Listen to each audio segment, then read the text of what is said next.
السلام عليكم ورحمة الله وبركاته. كمل درس السعادة والشقاوة للصف الثاني الثانوي.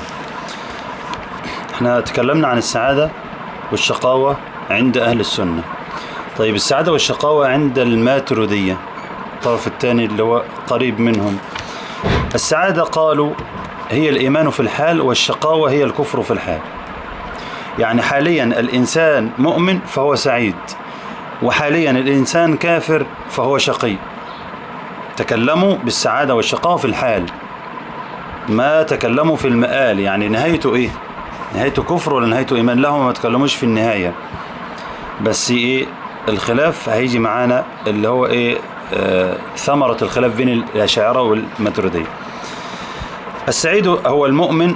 لو قال لي ما هو السعيد عند الماتريدية هنقول له السعيد هو المؤمن في الحال، وإذا مات على الكفر فقد انقلب شقيا بعدما كان سعيدا. ده هو اللي انقلب، تمام، وليس له علاقة بعلم الله، علشان ما تقولش الماتريدية مثلا ايه يتهمون علم الله به. والشقي عندهم من كان حاله الكفر في الحال يعني، وإذا مات على الإيمان فقد انقلب حاله من السعادة إلى من الشقاوة إلى السعادة، انقلب سعيدا بعدما كان شقيا. ده ايه؟ ده الشقي تاني. الشقي عند الماتريدية هو الكافر في الحال، وإذا مات على الإيمان فقد انقلب سعيدا بعدما كان شقيا. هل تتغير السعادة والشقاوة على مذهبهم؟ نعم، تتغير السعادة والشقاوة على مذهبهم. السعيد قد يصير شقيا، والشقي قد يصير سعيدا، فالكافر قد يسلم، والمسلم قد يكون كافر. صحيح، وده وارد. طبعا ده زي ما قلنا ده يتعلق بالعبد ولا يتعلق بالله سبحانه وتعالى. احنا بنتكلم هنا عن العبد. العبد ممكن يكون مؤمن وممكن يكون كافر، طبعا ما طبيعي. قال لي ما وجهة نظر الماتريدية في من يختم له بالسعادة أو الشقاوة؟ قالوا ينظرون إلى حالة الإنسان التي هو عليها الآن. هم لا يتعلقون ولا ينظرون إلى مآله، بل ينظرون إلى حاله الآن. فإن هذا بخلاف نظرة الأشاعرة، فإنها كما سبق في المآل والخاتمة. إيه اللي يترتب على بقى اللي على الخلاف؟ إيه اللي يترتب على الخلاف بين الأشاعرة والماتريدية؟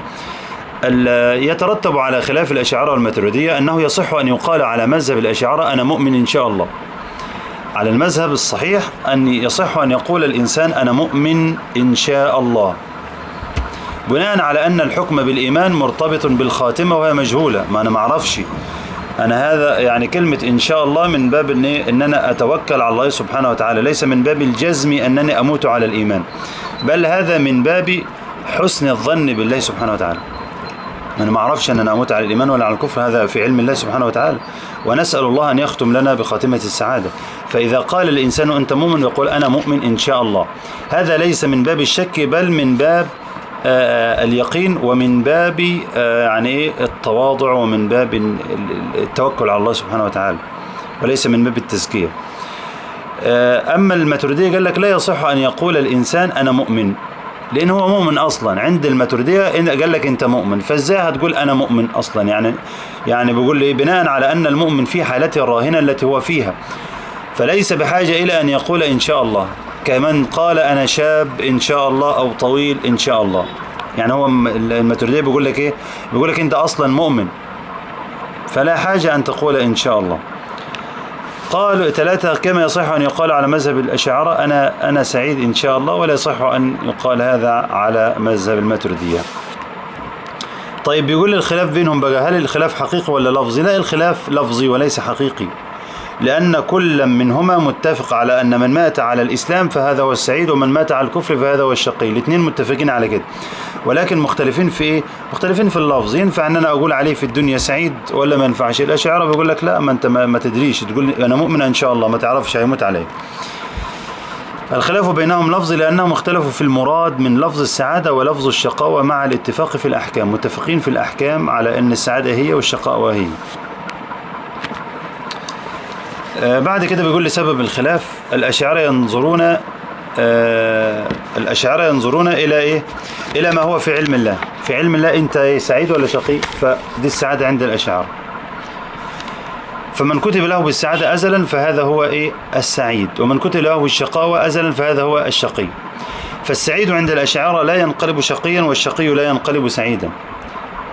وقد أجمع الناظم على هذا المعنى في فوز السعيد عنده في الأزل كذا الشقي ثم لم ينتقل. طب الماتريدية ممكن يتنقل لأن الماتريدية عندهم السعادة معناها إيه؟ السعادة معناها الإيمان في الحال أو الكفر بالنسبة للشقاوة في الحال يعني. ينظرون إلى حالة الإنسان التي هو عليها في الدنيا. عندهم إذا مات السعيد على الكفر فقد انقلب شقيا، ده عند الماتريدية بعدما كان سعيدا، وإذا مات الشقي على الإيمان فقد انقلب سعيدا بعدما كان شقيا. وبكده يكون انتهينا من الدرس السعادة والشقاوة.